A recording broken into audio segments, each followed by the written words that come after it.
perlu Yesus di hidupku. Ku tak dapat hidup tanpamu.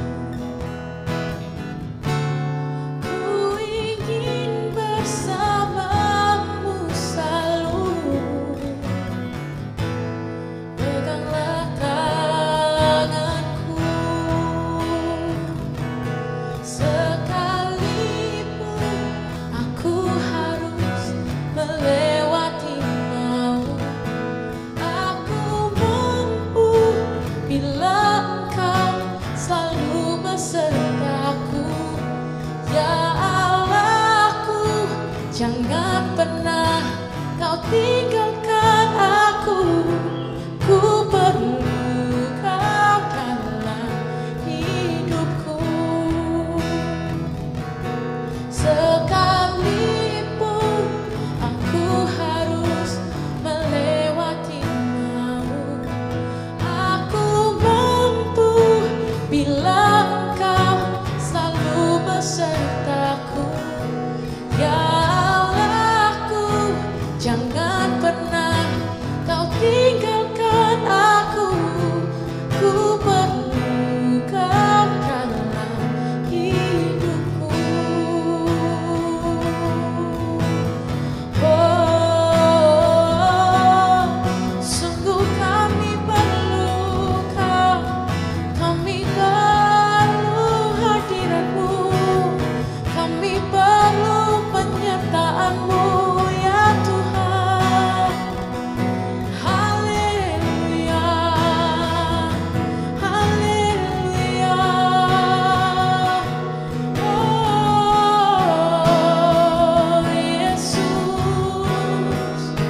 pegang tangan kami, pegang hidup kami. Haleluya, Yesus Tuhan. Haleluya. Terus berjalan bersama kami, tuntun kami di setiap langkah kami. Kami tak bisa hidup tanpa-Mu, Yesus Tuhan. Sungguh kami memerlukan-Mu, sungguh kami perlu Kau.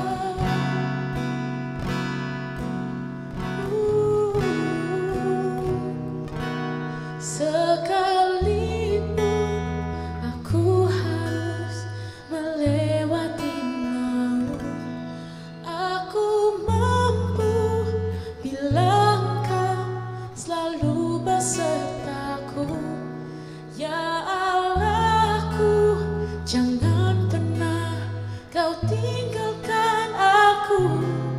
Ku perlu Kau dalam hidupku. Sekalipun aku harus melewati maut, aku mampu bila Engkau selalu besertaku. Ya Allahku, jangan pernah Kau tinggalkan aku. Ku perlu Kau dalam hidupku. Ku perlu Kau dalam hidupku. Ku perlu Kau dalam hidupku.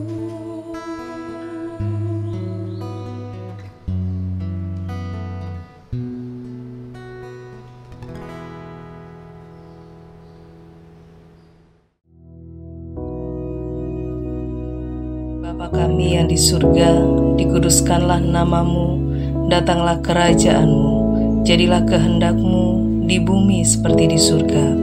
Berikanlah kami pada hari ini makanan kami yang secukupnya, dan ampunilah kami akan kesalahan kami, seperti kami juga mengampuni orang yang bersalah kepada kami.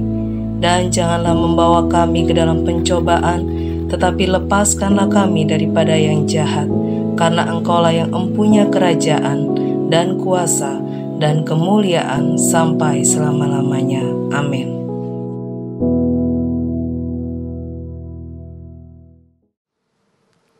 Puji Tuhan, saudara-saudaraku sekalian yang kekasih. Kita bertemu kembali untuk kemuliaan nama Tuhan. Ya, saudara, biar kesempatan ini kita pakai dengan sungguh-sungguh merenungkan firman Tuhan, supaya hidup kita ini dilindungi oleh Tuhan. Ya, mari kita berdoa. Tuhan, kami ingin merenungkan firman-Mu. Kiranya Roh Kudus berkenan mengurapi kami, sehingga Roh Kuduslah yang tampil berkarya, dan hamba-Mu ini hanya alat saja, sehingga para pendengarnya dapat menikmati kuasa Roh-Mu yang kudus.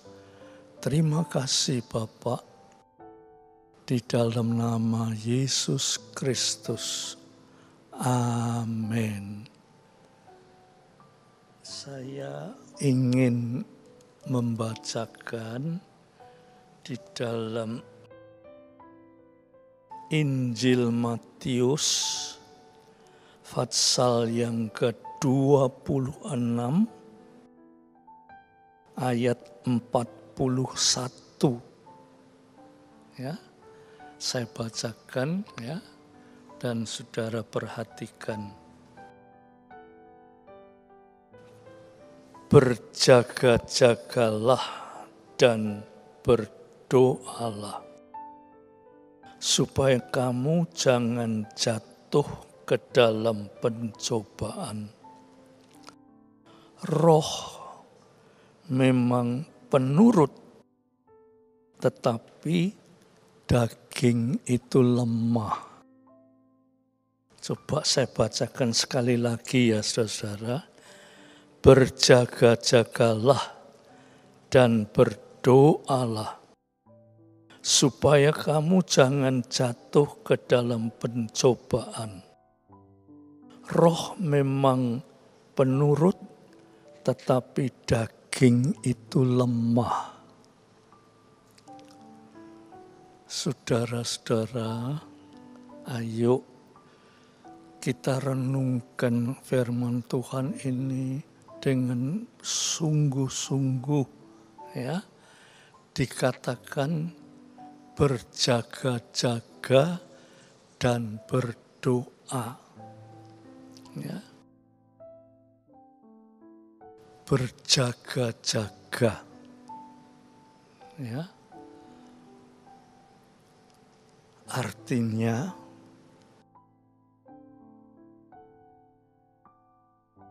ada sesuatu, harta karun yang perlu dijaga. Ya, itu artinya supaya berjaga-jaga, ada barang mahal yang perlu dijaga. Ya. Kalau penjaga kereta api, ya, dia berjaga-jaga sebab ada bahaya yang bisa membunuh orang kalau tidak dijaga. Ya, saudara. Nah, berjaga-jaga ini, saudara, orang yang berjaga-jaga itu tidak boleh lengah. Ya, tidak boleh sembrono. Apalagi kok tertidur. Ya. Bahaya. Yang dikatakan orang yang berjaga itu lengah. Kurang hati-hati. Apalagi tidur. Itu bahaya sekali. Ya, saudara, sangat-sangat bahaya. Lah, berjaga itu, saudara, perlu kesadaran 100% sadar. Ya, kalau tidak sadar, maka bahaya pasti datang. Ya, sebab upamanya, ya saudara, upamanya di sebelah gereja ini ada bank. Bank itu dijaga satpam, siang malam dijaga. Sebab kalau tidak dijaga, ya, kemungkinan bisa dimasuki maling, rampok, bisa itu tempatnya uang, ya. Jadi dijaga siang malam, harus penuh kesadaran. Nah, Tuhan Yesus mengingatkan, sebetulnya ini bukan mengingatkan. Kata-kata Alkitab itu ditulis, ya, seringkali ditulis dalam bentuk yang disebut imperatif. Artinya ditulis dalam bentuk harus, tidak boleh tidak. Ya. Jadi kata harus itu mesti dilakukan, tidak boleh tidak.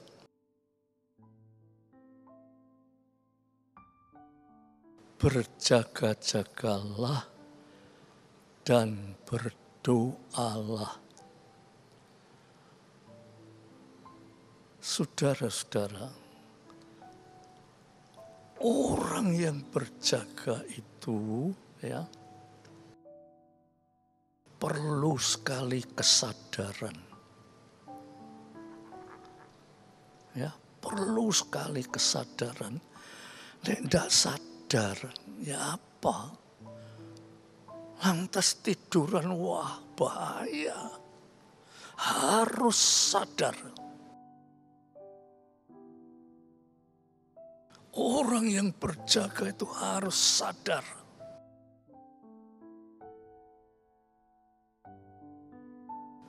Sadar itu ada dua bentuk sadar. Ya. Sadar yang berbentuk positif, ada sadar yang berbentuk negatif.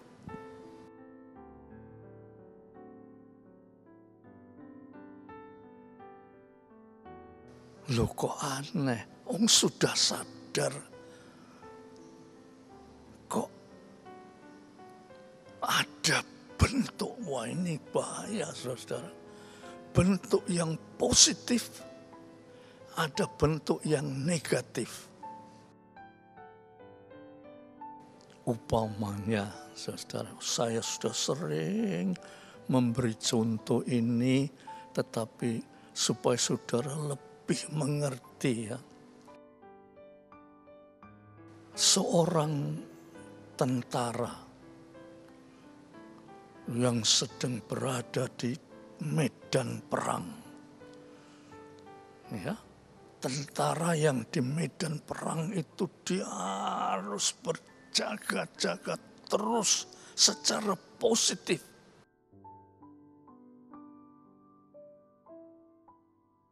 Umpamanya, saudara, di medan perang itu ada daun yang ditiup angin. Ya, ada daun yang ditiup angin. Orang yang berjaga-jaga secara positif, ya, orang yang berjaga-jaga dalam bentuk yang positif, ada daun ditiup angin itu dia harus berkata musuh. Walaupun itu cuma daun yang ditiup angin, tetapi dia harus berkata musuh. Jadi segala sesuatu yang bergerak lebih dulu harus dikatakan itu musuh. Itulah yang disebut berjaga-jaga secara positif. Ya. Ini semboyan. Ya. Ini semboyan sudah dilakukan oleh tentara Romawi pada zaman dulu. Zaman dulu itu tentara Romawi itu semboyannya ya begitu. Kalau kamu berada di medan perang, berjaga-jaga. Kalau kamu melihat daun yang digoyangkan angin, kamu jangan lengah. Kamu harus sadar bahwa itu, katakan itu musuh. Walaupun ternyata hanya daun yang ditiup angin, tetapi dia harus berkata itu musuh. Tetapi betulkah itu musuh?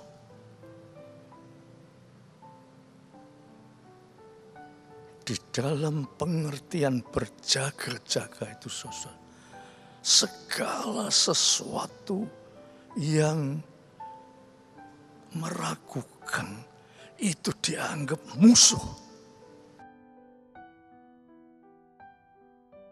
Itulah yang disebut berjaga-jaga dalam pengertian yang positif.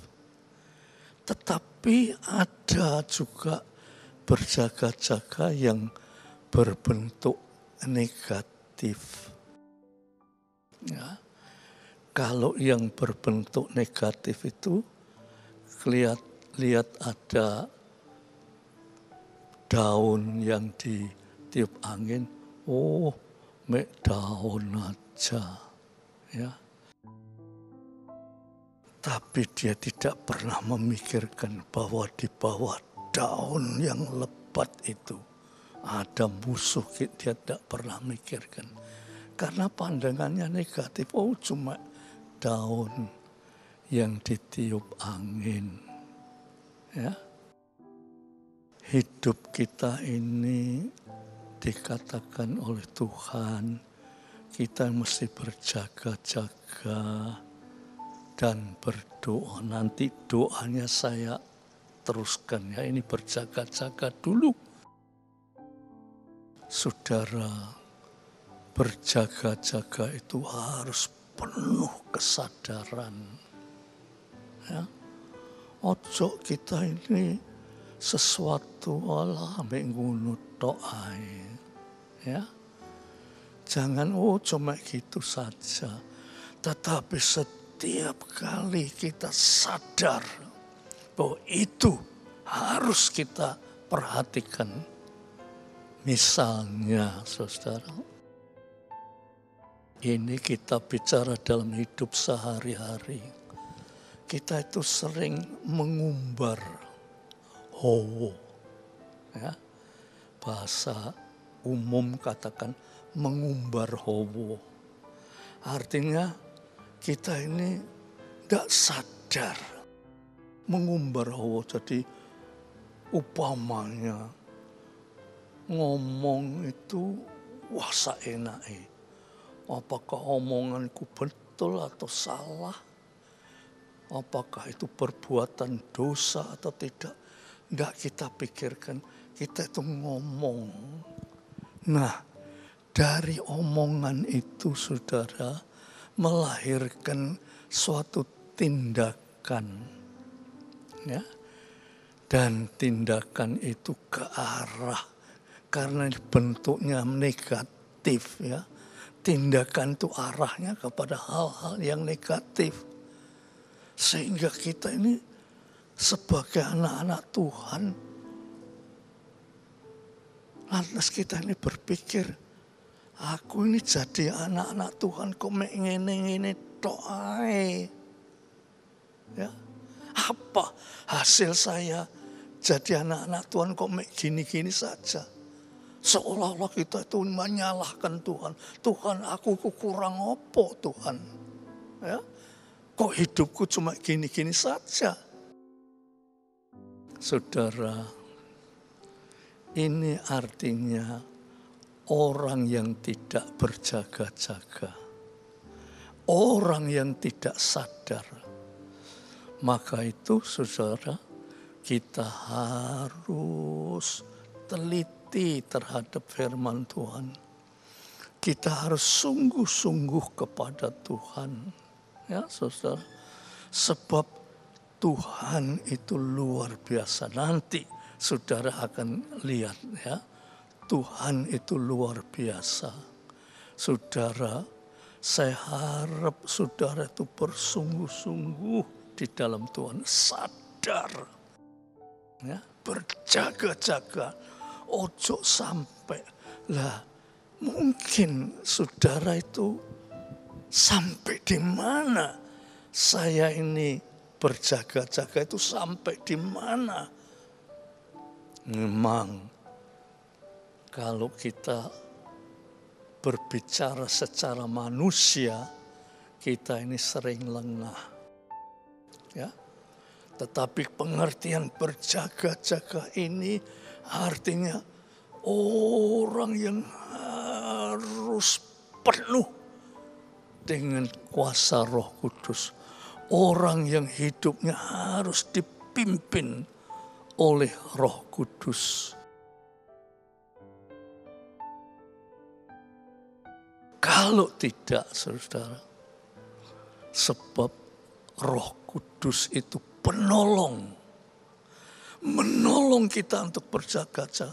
Menolong kita untuk selalu sadar. Lah kita tidak sadar ya, kita sok-sok itu salah dan langkah laku kita lantas mendatangkan macam-macam kesulitan. Ya, saudara, itulah yang firman Tuhan katakan, kita ini harus penuh dengan Roh Kudus. Supaya kita ini bisa berjaga-jaga dan sadar menghadapi apapun juga. Dan berdoa, ya. Saya ulangi lagi. Berjaga-jagalah dan berdoa supaya kamu jangan jatuh ke dalam pencobaan. Itu sudah saya jelaskan ya. Roh memang penurut tapi daging itu lemah. Ya. Oleh sebab itu berdoa. Sekarang saya mau menyinggung sedikit tentang doa. Ada orang bilang, saya ini tiap hari berdoa itu 3 kali. Tiap hari saya berdoa 3 kali. Lantas bentuk negatifnya, tapi saya ini kok ngalami banyak permasalahan. Ya. Loh, mengalami banyak permasalahan tuh memang manusia hidup tuh harus mengalami banyak permasalahan. Tetapi di mana letak kemenanganmu di dalam menghadapi permasalahan? Itu yang harus kita pikirkan. Di mana kemenanganmu menghadapi permasalahan? Sebab di dunia itu juga banyak permasalahan. Tidak ada manusia yang tidak bermasalah, itu tidak ada. Tetapi sampai di mana kamu bisa memenangkan permasalahan hidupmu itu? Loh, saya ini sudah berdoa loh. Katanya doa yang sungguh-sungguh itu besar kuasanya. Nah, sekarang kita kejar terus, saudara. Ya. Arti doa yang sungguh-sungguh itu bagaimana? Loh, sana doa itu 1 jam. Tiap kali doa 1 jam. Kurang sungguh-sungguh apa? Iya, tapi doamu itu doa yang bagaimana? Ya, saudara, ini perlu dikejar terus. Doa yang sungguh-sungguh itu, saudara, ya. Doa itu harus tertuju kepada Tuhan. Seolah-olah pikiran, hati, tutur kata kita, langkah laku kita itu kita tujukan kepada Tuhan.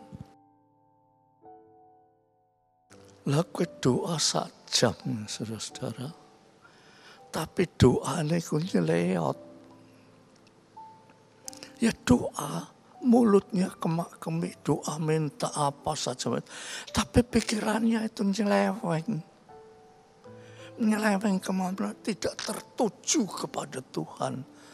Lah doa yang gitu tuh yo apa artinya, saudara? Ya. Doa yang sungguh-sungguh itu harus satu. Pikirannya harus tertuju kepada Tuhan. Jangan tergoda oleh macam-macam pikiran. Doa, oh Tuhan, tetapi pikirannya melenceng kemana-mana. Itu bukan doa. Itu saudara tidak bisa mengatasi masalah-masalah hidup. Tetapi doa yang lurus tertuju, pikirannya itu terarah kepada Tuhan. Itulah doa. Ya, saudara. Itulah doa. Lantas dikatakan, roh memang menurut. Ya. Roh kita itu menurut, kon doa ya doa, tapi daging itu lemah. Doa ya doa, tapi daging itu lemah. Jadi doanya itu gelambiar, saudara. Ya, yang dikatakan di sini berjaga-jaga dan berdoa itu. Jaga-jaga itu dalam bentuk yang positif. Seperti tadi saya sudah ungkapkan, berdoa, doa yang tulus kepada Tuhan, ojo gelambiar. Nah, di situ saudara kita dapat kemenangan, ya. Saudara perhatikan firman Tuhan ini dan minta Roh Kudus. Roh Kudus itu sangat menolong kita kalau kita dengan penuh kesungguhan hati minta, Roh Kudus tolonglah saya, sadarkan saya, supaya saya sungguh-sungguh di dalam doa dan puasa. Saudara, kalau kita sebagai anak-anak Tuhan, pokoknya lunga gereja, firman Tuhan didengar ya didengar, tapi tidak pernah resapi dengan sungguh-sungguh. Apa artinya, saudara? Ya, apa artinya? Oleh sebab itu, mari kesempatan yang baik ini kita gunakan. Kita minta Roh Kudus, tolonglah supaya saya ini menjadi anak-anak Tuhan selalu berjaga-jaga, sadar, dan doa dengan sungguh-sungguh. Yakobus pasal 5 ayat yang ke-16, tidak usah dibaca. Ya. Saya jelaskan. Doa orang benar, kalau sungguh-sungguh didoakan, besar kuasanya. Doa orang benar itu, yang benar itu ya yang sungguh-sungguh, tidak gelambiar. Doa orang benar, kalau sungguh-sungguh didoakan, besar kuasanya. Sampai di mana besar kuasanya itu, sampai di mana? Tidak ada batas-batasnya. Tidak ada batasnya. Oh, saudara, kalau saudara mengikuti kesaksian-kesaksian doa yang benar itu, saudara, luar biasa, saudara. Ya, luar biasa. Luar biasa. Sayang, waktunya sudah habis. Saya tidak bisa melanjutkan ini, tapi saudara banyak berdoa minta pimpinan Roh Kudus supaya saudara itu bisa berjaga-jaga dan berdoa dengan sungguh-sungguh seperti terjadi suatu mujizat yang besar di dalam hidup saudara. Amin. Ayo kita berdoa ya saudara. Tuhan, kami sudah mendengar sebuah renungan firman Tuhan. Secara manusia memang sulit untuk terlaksana. Tetapi Tuhan Roh Kudus penolong kami mempersembahkan diri kami, tolonglah kami, bawa kami kepada suatu kehidupan yang berjaga-jaga, sadar dan berdoa supaya terjadi satu mujizat yang besar di dalam kehidupan kami. Terima kasih Bapak.